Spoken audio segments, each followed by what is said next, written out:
Good evening. Hello, everybody. This is my name is Matt Winzenreed. I'm with Matt Winzenreed Real Estate Partners and Realty Executives here in the Madison, Wisconsin market. I've been selling for over 16 years, and I currently run a team.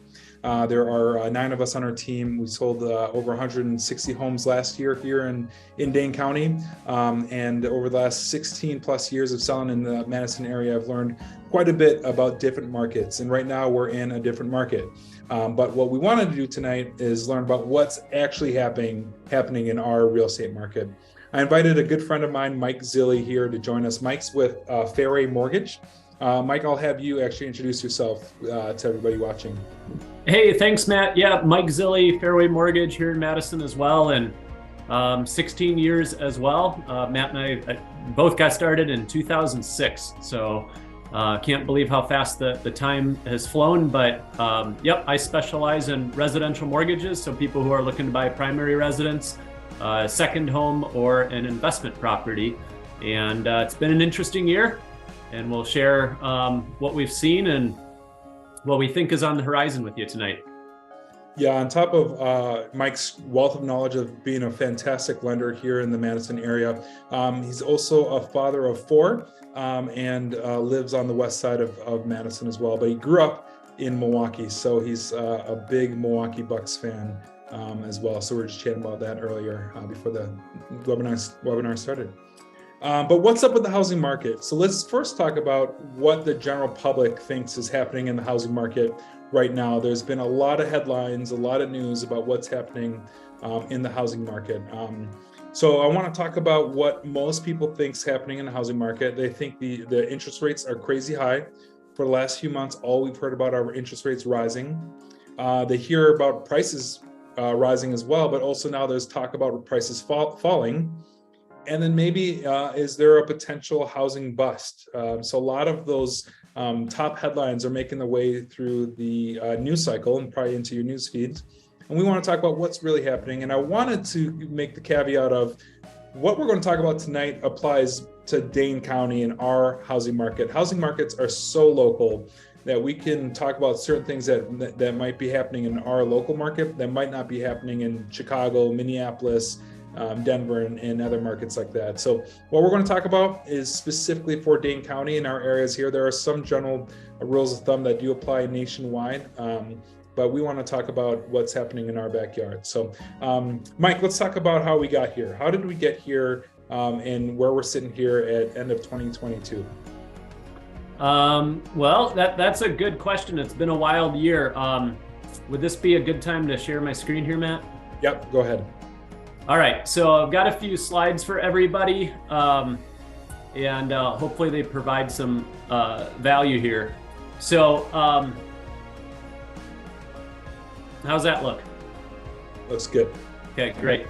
So it's been an interesting year. In 2020 and 2021, most of the country benefited from the pandemic rates, and so the Fed was printing trillions of dollars, and they're using a lot of those dollars to purchase both treasuries and mortgage-backed securities to artificially decrease the interest rates. And so if you were buying in 2020 or 2021, your mortgage rate probably starts with a 3 or perhaps even a 2. And if you were already a homeowner, surely you refinanced. Those were the good old days. And heading into the new year, I remember the chief economist of Fannie Mae had predicted that the 30-year fixed would go from 3% to 4% over the course of this year. Well, we got to 4% by like February. It came a lot faster, and it just kept climbing from there. The reason that rates went up, a lot of people think it's the Fed. Some people think it has to do with mortgage bonds, and there's truth to both of those. But the overlying thing, the most important thing to know, is that inflation is what drives mortgage rates. And I just want to show you real quick how this works. So this dates back a few years. This top line here is the 30-year fixed rate mortgage. And since I got into this business in 2006, for the most part, we've been in a really low interest rate environment. I mean, rates have been 5% or less nearly my entire career. And you can see this line here on top is the 30-year fixed rate mortgage. The line underneath it is the inflation number. So that's the CPI, the Consumer Price Index. We get that report from the Fed every month. And what you'll see here is that they kind of went hand in hand. Mortgage rates or inflation goes up a little bit, so do mortgage rates. Inflation goes down a little bit, so do mortgage rates. And then we hit the pandemic. This vertical line here is a little 2-month mini recession that we had at the beginning of 2020. And then the Fed turned on the money printer and they started to do something called quantitative easing. And that is what I was just referring to, where they're purchasing these treasuries and they're purchasing these mortgage-backed securities to suppress interest rates. And so in January, we started to see the inflation numbers take off, but we just kept humming along at these low interest rates through the entirety of 2020. Well, as we got into 2022, the Fed said, all right, we're done with that. We're not going to ease anymore. And you can see mortgage rates spiked. And so they spiked, they peaked last month. We were north of 7%. We went 5% and then 6%. We thought surely they couldn't go higher than that. They got north of 7 for a little while. And so we are in a high interest rate environment compared to what we're used to. I can keep rolling, Matt. Or do you want to comment? No, yep. I wanted to talk about how everything in the news has been all the rising rates and how they went over 7%. But I haven't heard a peep since they've been coming down. So like you said, within the last few weeks, those interest rates peaked and now they're starting to come down. But apparently that doesn't bring about as many clicks on the websites and as many views on the news as when we're talking about how interest rates are spiking. So, but currently where we're sitting, Mike, where are we sitting as far as interest rates so far this week? Well, good news. Rates have been decreasing. We got a question, or the question is always, when will inflation peak? When will interest rates peak? And this is just a slide from a presentation done by a very wise man named Barry Habib. If you follow financial news, you've probably seen him on TV. But we had thought that inflation and interest rates would peak late summer into the fall, and that's exactly what happened. So. What happens is each month the Fed releases the Consumer Price Index, and depending on the inflation reading, that has a lot to do with what's going on in mortgage rates. And so, like I said, we knew they were going to be bad over the summer and the fall. And the reason for that is the way the CPI is calculated is something called a rolling 12-month average. And all that means is they look at October of last year versus October of this year, and then they take the difference and then they add it to the previous 11 months. And so what you're seeing here is last summer we had these very low inflation readings. So we knew that this summer was going to be kind of gnarly in the interest rate market, and that's exactly what happened. Now in November, on November 21st, we received the CPI report for the month of October, and we had a hunch that that's when we would start to see mortgage rates come down, because you can see that the inflation reading from last October was much higher. And it actually did come in lower, came in about 0.3%, replaced 0.6% from the previous year. So we finally got a good reading, and we saw that CPI come down more than the market had anticipated. And on November 21st, we had one of the largest interest rate drops in history. They went down about 0.5 of a point. And so the mortgage rates are back closer to 6% right now. The good news is coming up here, you'll see the remainder of this year into Q1 of next year, and then even Q2 of next year. So now through the summer, most of these inflation readings from last year are much higher. The Fed has been hiking interest rates to contract and slow the economy, and we're expecting to see lower CPI reports coming in to replace these. So we've already started to move in the right direction, but all these things take time. So I think we'll continue to see interest rates come down. Q1, Q2, they're going to look a lot better than they have recently. Awesome. Yeah. So bottom line, inflation has been going up, and therefore that's been pushing interest rates up. And then recently, the latest report that came out showed that inflation was starting to come down, starting to settle a little bit, and therefore interest rates are starting to settle. Is that kind of layman's terms? You got it. Yeah, perfect. And so right now we're at roughly about 6%, like you said, maybe a touch over 6%. And for a moment there, we were a little bit over 7%, and that was just within the last few weeks. So the thing about interest rates is really a lot of it's an emotional reaction. Would you say that, Mike? When somebody sees a 7 in front of the number versus a 6 versus a 5 in front of the number, how often are they actually looking at what the monthly payment does to them? Are they more concerned about what that actually number looks like, that the percentage looks like?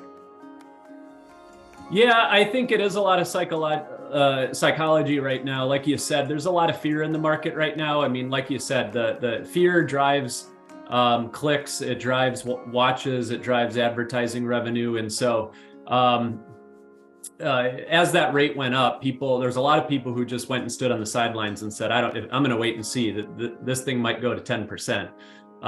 But I think as long as you know the facts and you're watching what's actually happening in the market, there's a lot of safety in that. And so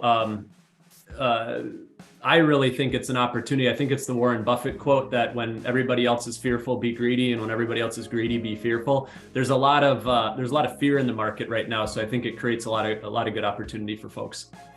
Sure. The other piece I want to hit on is talking about what's happening currently in the market, or what people think is happening currently in the market. And they're thinking the values are coming down and that they're worried about a potential bust. So how did we get to this concern that there might be a potential bubble bursting or values really on a sharp decline? And I would say that's actually only a perception that's happening. There's a seasonality to our housing market that's been, again, Mike and I have been in this market for over 16 years, or selling real estate for over 16 years. And prior to COVID, we're used to a slowing fall and winter market. And with a slowing fall and winter market comes lower prices. So a lot of times we tell buyers, if you can wait until the fall and winter, you should get a little bit of a price break. During the kind of the pandemic, a lot of buying was happening year round. So we didn't have as much of a slowdown in 2022 and 2021. In 2021 and 2020, as we did the previous years, because there was just a buyer frenzy going on in the housing market. So when you're comparing what our current market is doing, what this fall market's doing compared to last year and the year before, it's going to have some stark numbers to it because you're comparing to abnormalities. So now we're seeing what it's been more of a seasonal slowdown. So yeah, values might be slowing down a little bit, that we might not be gaining as much year over year increase in values in October, November, and December as we were the previous 2 years. But mostly that's due to the seasonality of it. Again, it's great to look at these housing numbers and say, oh man, we're at the beginning of a housing bust, and look at the values are going to really start plummeting. But again, what we're really seeing is actually normal seasonality in the market. Would you agree with that, Mike? Yeah, I absolutely do. I think it's twofold. One, we see normal seasonality here in the Midwest. It's the holidays, the weather's getting colder. The kids just started the school year not that long ago, so there's not a lot of activity. So I think that's created a slowdown, but I do think it's compounded by what we were just talking about. I mean, there are people who perhaps they would have purchased this time of year, but they're hearing that R word, recession, and they're wondering if there's going to be a housing crash, and they're going, you know what, I'm just going to wait and see how this thing plays out. And I don't know if now's a good time for me to jump into that, Matt, but I've definitely got some thoughts. Yeah, why don't you go ahead? Yeah, kind of share where we are right now. Yeah, when it relates to that, go ahead. All right, so let's share again. Hopefully you can see this. All right, so the big question is a recession coming? It's all over the news. It's what everybody's talking about. There's a lot of fear about a recession. Let's talk about recessions. First of all, what the heck is a recession anyway? Well, there's a common definition that it's 2 consecutive quarters of negative GDP growth. And quite frankly, we had a negative reading in Q1 of this year and negative reading in Q2 of this year. So January through, June, we by the common definition have already had a recession. Now Q3 numbers came out and it was actually a positive indicator, and GDP expanded. However, there's this thing called the National Bureau of Economic Research, or the NBER. They actually make the official announcement on a recession, but they have a broader definition. They talk about the depth, which means they're looking for significant contraction in the market. They're looking for the duration, so they want it to be at least 6 months. And then diffusion, which means widespread, not just one area of the economy. The funny thing is we've never seen 2 months of negative GDP without the NBER calling a recession, and we already had that in Q1 and Q2. Now, like I mentioned, Q3 is looking a lot better. So some people are calling it a double dip recession because economists are saying, oh, wait, 2023, we're going to have more negative GDP. So not only might we already be in a recession, but there might be one of these double dip recessions. So if it's not here, it's coming. Just know that. One of the reasons we know that a recession is coming is because of what the Fed's doing. So the Fed back in March, they started to hike the federal funds rate, and they do that on purpose. They want to increase the cost of borrowing. So one, to you and me, the consumer, the costs of our auto loans and our personal loans and our credit cards and all that stuff goes up. So it makes it more expensive. And then think maybe you're a manufacturer and you want to build a factory and you need hundreds of millions of dollars to do so. Well, when we were in a zero Fed funds rate environment and it cost 2% to borrow that money and build that factory, it might have made a lot of sense. But now if they're paying 5-6% on that same money, they may go, you know what, we're not going to build that factory. And so they've increased the cost of capital to slow the economy. And you'll see here, dating back to 1955, every time the Fed hikes, these vertical lines are recessions. So Fed hikes, we enter a recession. Fed hikes, enter a recession. Hike, recession. Hike, recession. Hike, recession. You guys get the point, right? Even fast forward here, this mini one in 2020 with the pandemic, the Fed was hiking right into that thing. And so Fed hikes do lead to recessions and have been hiking since March. Now, the good news is if you're looking to buy a home or potentially refinance, is that recessions are good for mortgage rates. So I don't want to see anybody lose their job. I don't want to see them struggle economically. But as a mortgage person, we're like, we like a good recession because it means lower interest rates. And time after time, we see this. Back in 2020, we saw rates go down a full point from just under 4% to just under 3%. Back during the great housing crisis of 2008, 2009, we saw rates go down over a point. 2002, same thing. And we go back in time and you just see every time we have a recession, interest rates go down. Now, something to know, residential real estate typically holds up very, very well in a recession. And I can talk about that more later. But when people hear recession, they think of this one right here. They think of 2008, 2009, right? A lot of us have some trauma from that. That was the real estate and mortgage market. They created the recession. It's very, very different now. You want me to keep rolling, Matt? Oh, you got to unmute. Sorry, thank you. Let's talk about 2008 right now, since you just brought it up, and maybe some of the differences between that. And again, you'll probably be able to speak a little bit more on that based on how a lot of it was more on the lending side of things. But how is the housing market different now, and any kind of concerns moving forward than what we've had in 2008? Yeah, good question. So, there's a lot of fear in the market that we talked about. It's all over the media. This is one of my favorites. So this is a woman named Diana Oleg. She's from CNBC. So you can see her on the mornings if you turn on CNBC. And every single year, they call for a housing bubble or a crash. You can see here, 2015, 2017, 2018. It's just negative headline after negative headline. So quite frankly, it doesn't matter what's happening in the economy. They're going to tell you that it's about to burst. Back in 2008 and 2009, that was on the back of a lot of really bad loans. There weren't underwriting requirements. It was the old days of if you can fog a mirror, you can get a loan. And these days, underwriting requirements are much, much tighter. And so you actually have to get qualified. We have something called the debt to income ratio. We have down payment requirements, stuff that didn't exist back in 2008 and 2009. And so we're in a very, very different environment today. But don't listen to the media. They're going to make it sound like things are crashing. I promise you they're not. And here's some reasons why. first things first, housing tends to stay strong through recessions. Now, the blue vertical lines are recessions. The white line is the S&P Case-Shiller Index for home prices. Now, this is a national study, but what you'll see here is in nearly every recession, real estate's held up pretty well. Back in 1960, it was flat. 70, it went up. 74 and 75, it went up. 80, 82, it went up. Recession in 1990, it went up. 2000, it went up. Then we had the bad one, right? This is the one we were talking about. It's because too many people were able to borrow too much money, and there was way too much supply of housing. We'll talk about that. But then even our little COVID recession, we saw home prices jump, and it's been, as a homeowner, it's been a wonderful 2 years. If you've owned a home anywhere in the United States, it's probably gone up in value. One of the reasons, Matt, that this is different is the inventory. And as a real estate professional, you know this.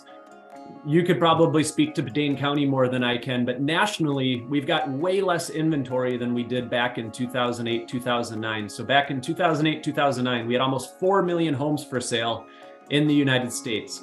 Fast forward to today, and we've got about a third of that. So way less inventory for people to buy than we did. Yeah, and what that means is values are going to go down when you have such a gluttony of inventory, and then you just have buyers who are unable to purchase because the economy was shaky, and so because of that, they didn't have the strong buyer demand, and then you also have a ton of inventory, which is the opposite of what we're running into right now. Why there's no real concerns moving forward is because our inventory is still record low. We still need a ton more homes just to balance out our market, but our buyer demand is still there. And again, it's specifically speaking of Dane County, we have a lot of buyers who can absorb a 6%, 7% interest rate, and then need a place to live. So the concerns there about, is this a recap of what, or is this a revisit of 2008 in the housing market? There's different factors affecting the recession. There's different factors affecting everything than what we ran through in 2008. Now, the fallout on this and why we haven't seen an improvement in inventory is because a lot of builders who built in the 2000s got burnt in 2008, and they either got out of the industry, so they're not building new homes, or they're way more risk adverse. And so instead of putting 8, 10 new construction homes on the market, they're waiting for somebody to come to them first to ask them to build them a home. So we're not seeing an increase in inventory, and some of that's because of people who had worked through 2008 and how they're being a little bit more gun shy to do things as well. Rightfully so, after making it through the recession, the Great Recession.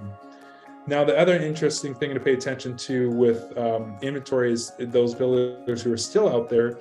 Lumber prices went up during COVID for the last couple of years, so building costs went up. So there was a lot of times you could build for somewhat similar to what it is to purchase a new home, maybe a little bit of a premium.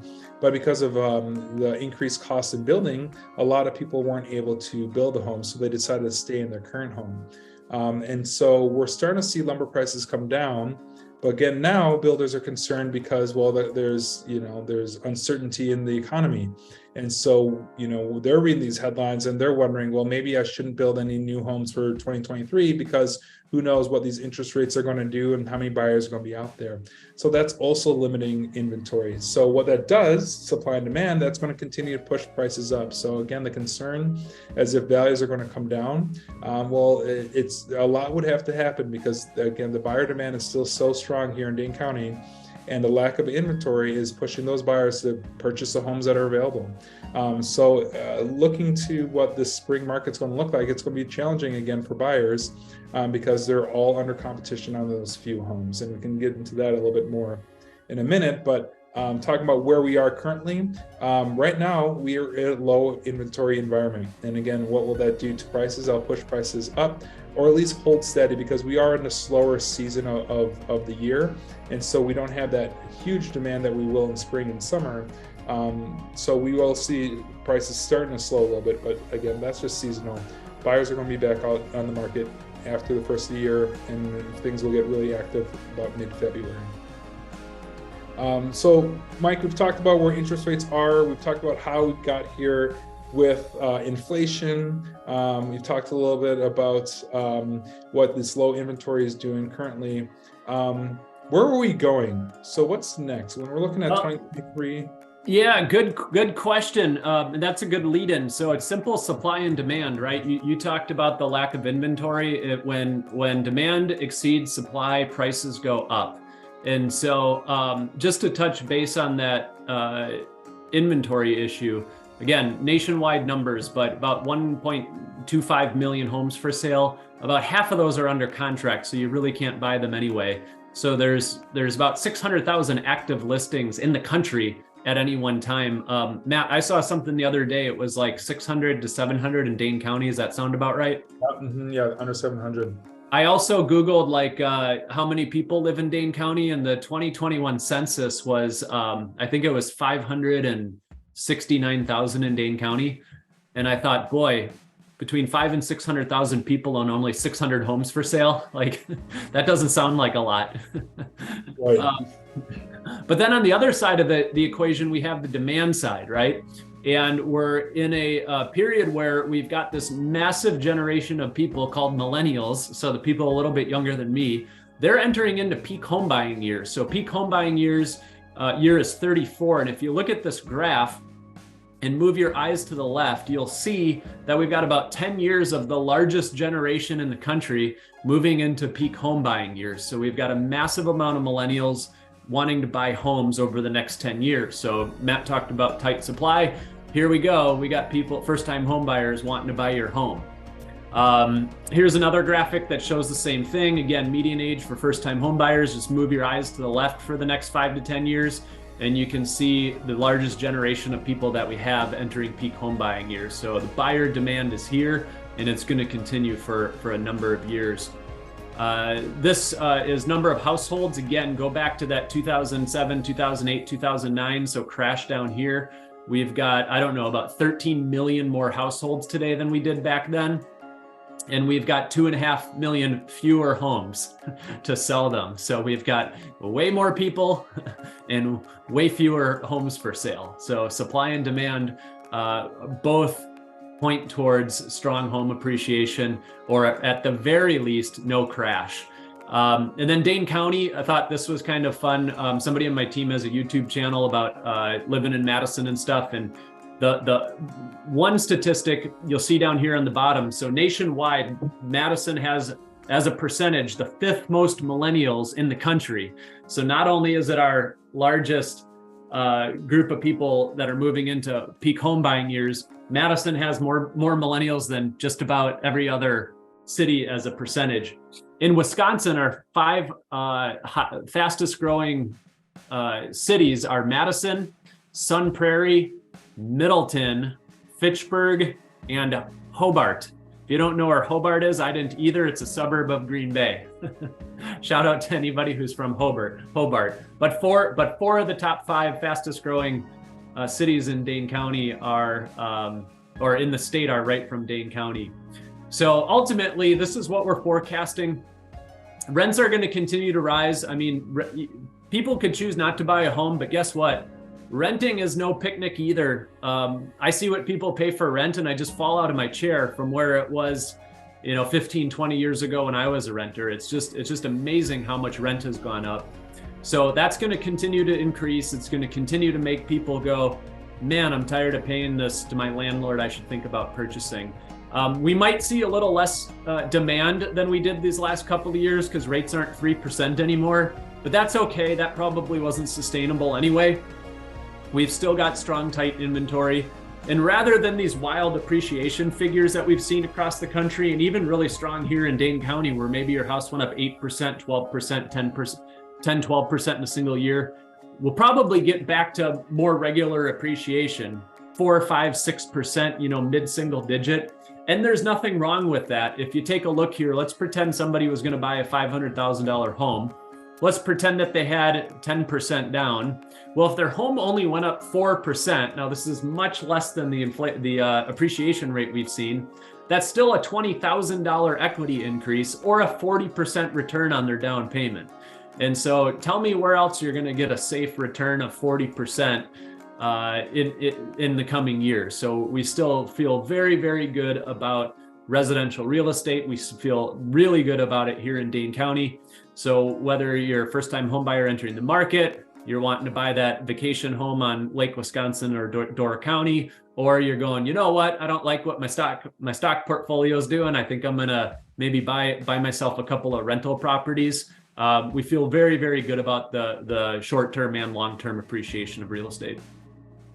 Yeah, absolutely. Yeah, and again, locally, I think we're going to see a little bit even better numbers in that. But if we want to be conservative and say 6% appreciation year over year in the next few years, I think that's going to be it. But again, and what we've been seeing, which hasn't made a lot of news headlines later, I know I'm really harping on the media right now. But we've had a lot of people move to Dane County from out of the states. A lot of people moving from California, people moving from Denver, people from Minneapolis. What's really helped Madison is that they work from home and where people want to be in a smaller community. And they're moving from more expensive cities as far as what housing prices go. So they've been able to sell their $800,000 home and purchase one here in Madison cash or $600,000, and even with the higher interest rate, it doesn't really affect them too much because it's a much more affordable home than what they're used to. So even that influx of people, whether it's working remotely here in Madison in the area, or we're getting more and more people who are empty nesters coming to be close to grandkids. And so we worked with a lot of older generation looking to move closer to see their kids and be involved in their grandkids' lives. So that's been able to bring more people into Dane County. And then we also have great corporations here in town between Exact Sciences, Epic, Promega, the university, American Family, and I can go on. Very solid, very great companies that are going to continue to hire. I know Exact Sciences was just in the news about some layoffs. I actually talked to somebody over there and they said there's no hiring freeze, that they are still hiring. They just had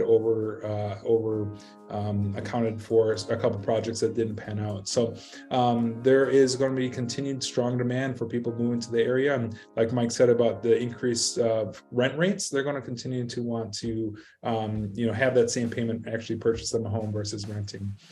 So if you're a homeowner, you're sitting in a pretty good position as far as being able to increase your value. And then when it comes time to sell, have some equity there to cash in on. And then if you're a buyer, there are opportunities still. I know it might seem doom and gloom if you heard stories from your friends who bought and sold this past spring or even the previous spring on how active and difficult that buying market can be. We might see that, but what's important to know is it's seasonal. So what you can do to set yourself up well is by starting your search now during the off season, and hopefully be able to get into something before the rest of the buyer pool jumps into the market. Or you wait a little bit. As hectic as that buyer market can be, it only lasts for a few months. So if you're in mid-July, we'll start seeing a little bit of a slowdown on that activity, and at least you won't be in as much competition. So, and then with interest rates, if you're a buyer, hopefully there's good news ahead.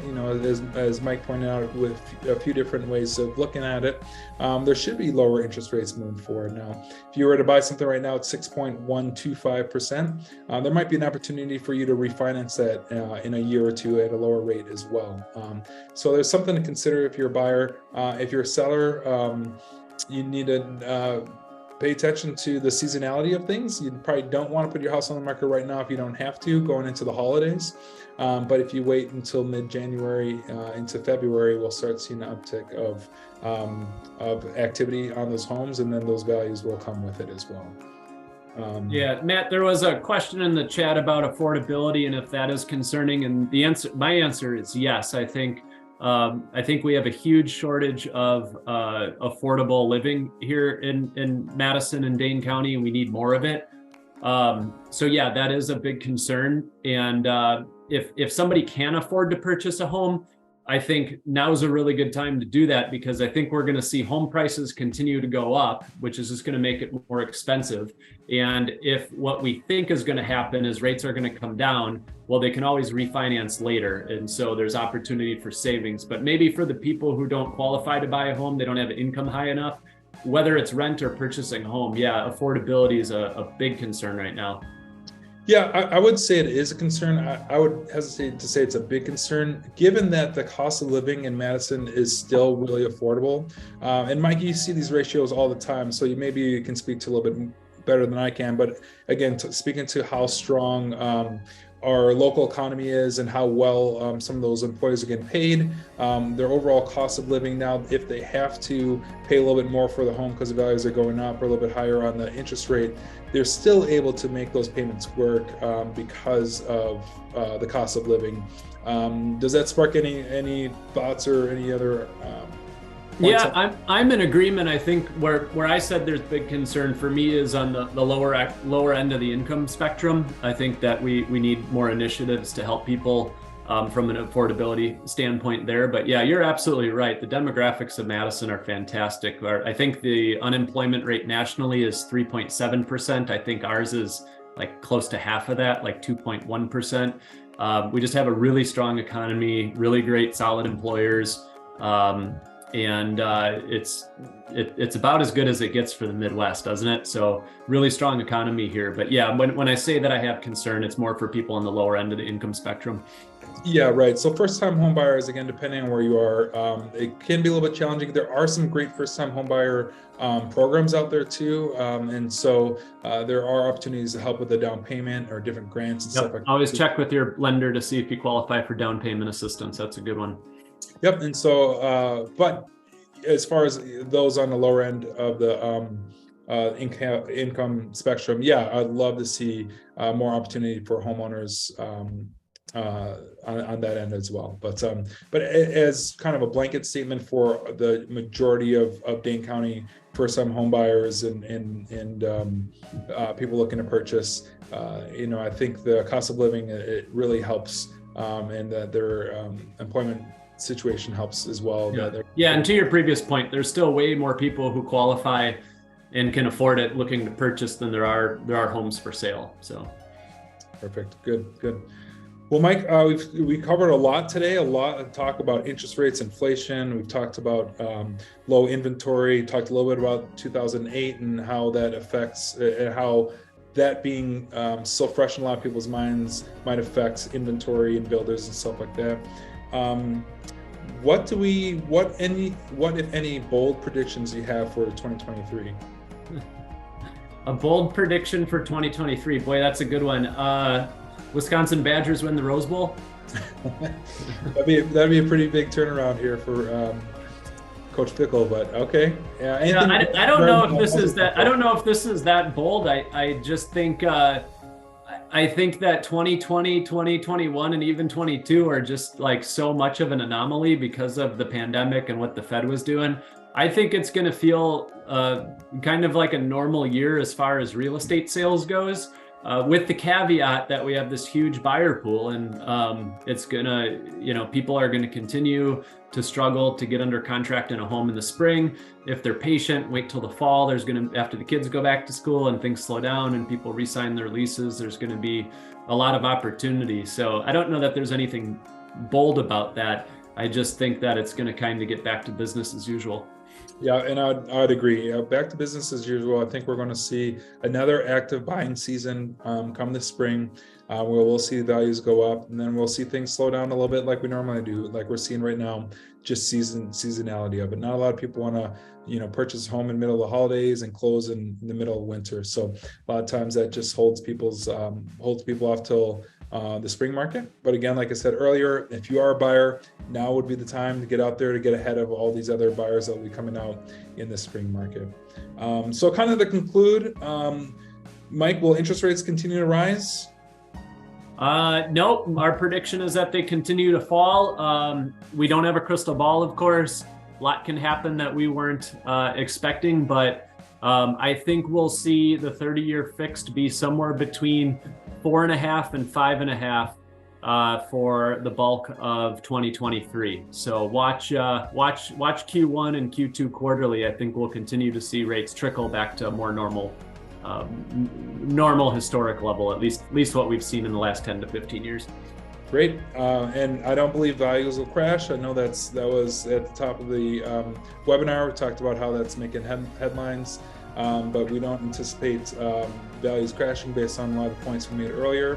Will you be able to buy a home in 2023, Mike, because of interest rates, prices, inventory?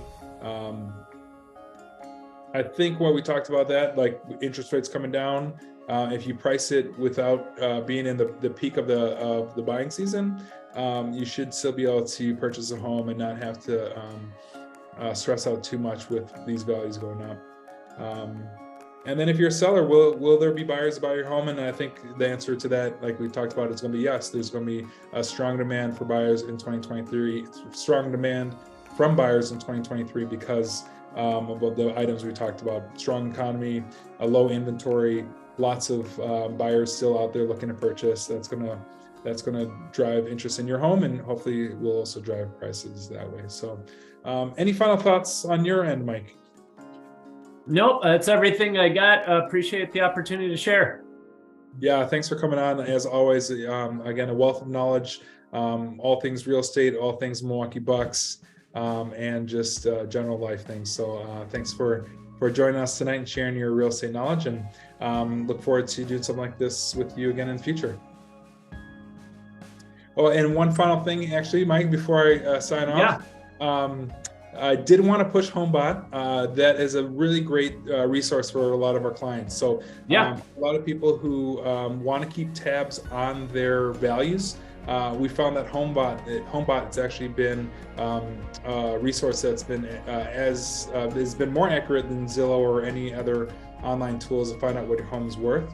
That's a service that you pay for and you provide? Is that right, Mike?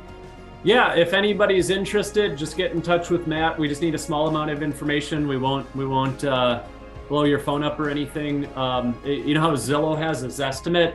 It's a more accurate Zestimate, but it's also a lot of fun. You can tie it to your mortgage. It can show you your equity position. It'll let you know what interest rates are, if there's opportunity to refinance. It'll tell you if you want to Airbnb your house, you know, how much you could potentially get for rent. So it's kind of a fun little tool. You get a monthly digest, we call it, by email. But if you want to get signed up for that, there's no cost. Just let us know. Yeah, it's a great resource. It's free to you. Mike pays for it, but again, it brings a lot of value to the table. And then if you're thinking about buying in the new year, please reach out. We'd be more than happy to help you, both with Mike on the financing side, myself and my team on the searching for a home side. Otherwise, again, thanks everybody for taking some time out of the day to watch the webinar, and hopefully we'll see you sometime soon.